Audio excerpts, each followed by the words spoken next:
Janamaithri agricultural cooperative സൊസൈറ്റിയുടെ exam എഴുതാൻ കഴിയാതെ പോയവർക്ക്, അതായത് ഒരുപാട് ഇഷ്യൂസ് കാരണം എക്സാം എഴുതാൻ പറ്റാതിരുന്ന ആളുകൾ എല്ലാവരും തന്നെ സൈറ്റിലുള്ള ഈ ഒരു ന്യൂ എൻട്രി ഫോം അവിടെ ക്ലിക്ക് ചെയ്യുന്ന സമയത്ത് ഒരു ഗൂഗിൾ ഫോം വരും.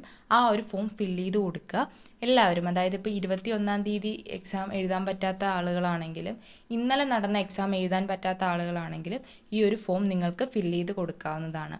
ഈ ഒരു ഫോം ഫില്ല് ചെയ്ത് കഴിഞ്ഞാൽ ഇനിയുള്ള ദിവസങ്ങളിൽ ഒരു ദിവസം നിങ്ങൾക്ക് എക്സാം ഡേറ്റ് അലോട്ട് ചെയ്ത് കിട്ടുന്നതായിരിക്കും.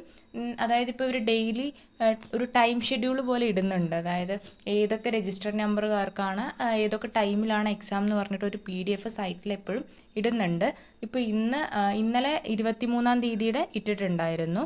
അതുപോലെ തന്നെ ഇന്ന് നാളത്തെയും ഇടുന്നുണ്ടാവും. അതുകൊണ്ട് എല്ലാവരും ഈ ഒരു PDF ഇടയ്ക്കിടയ്ക്ക് ചെക്ക് ചെയ്ത് നോക്കണം. ഈ ഒരു ഫോം ഫില്ല് ചെയ്ത ശേഷം ഈ ഒരു PDF ഇടയ്ക്കിടയ്ക്ക് ചെക്ക് ചെയ്യണം. കാരണം നിങ്ങൾ ഈ ഒരു ഫോം ഫില്ല് ചെയ്ത് കൊടുക്കുമ്പോൾ ഈ ഒരു ദിവസങ്ങളിൽ നിങ്ങൾക്ക് എക്സാം ഡേറ്റ് അലോട്ട് ചെയ്ത് കിട്ടുന്നുണ്ടാവും. അപ്പോൾ അത് എന്നാന്ന് നമുക്ക് കറക്റ്റായിട്ട് അറിയണമെങ്കിൽ നിങ്ങൾ ഈ റെഗുലറായിട്ട് ഈ ഒരു PDF ചെക്ക് ചെയ്യുന്നതായിരിക്കും നല്ലത്. കാരണം 21-ാം തീയതി ഈ ഒരു ഫോം ഫില്ല് ചെയ്ത് കൊടുത്ത ആളുകൾക്കൊക്കെ ഇന്നലെ വന്നിട്ടുള്ള ഒരു ടൈം ഷെഡ്യൂൾ 23-ാം തീയതിയുടെ ടൈം ഷെഡ്യൂളിൽ അവരുടെ നമ്പറൊക്കെ ഉണ്ടായിരുന്നു.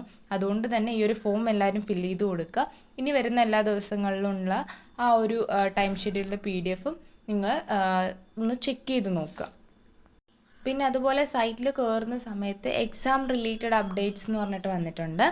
അവിടെ ക്ലിക്ക് ചെയ്യുന്ന സമയത്ത് ഒരു യൂട്യൂബ് വീഡിയോ ആണ് വരുന്നത്. ജനമൈത്രി അഗ്രികൾച്ചറൽ കോപ്പറേറ്റീവ് സൊസൈറ്റിയുടെ ഒരു ചാനലാണ്.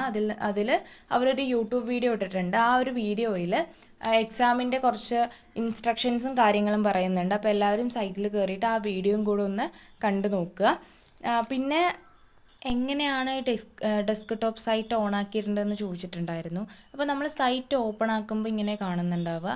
അതിൻ്റെ സൈറ്റിലായിട്ട് റൈറ്റ് സൈഡിൽ മുകളിലായിട്ട് ഇങ്ങനെ ഒരു 3 ഡോട്ട് കാണുന്നുണ്ടാവും. അപ്പോൾ നമ്മൾ അതിൽ ക്ലിക്ക് ചെയ്യണം. അതിൽ ക്ലിക്ക് ചെയ്ത് കഴിഞ്ഞാൽ ഇങ്ങനൊരു ഇൻ്റർഫേസ് ആയിരിക്കും വരുന്നുണ്ടാവുക.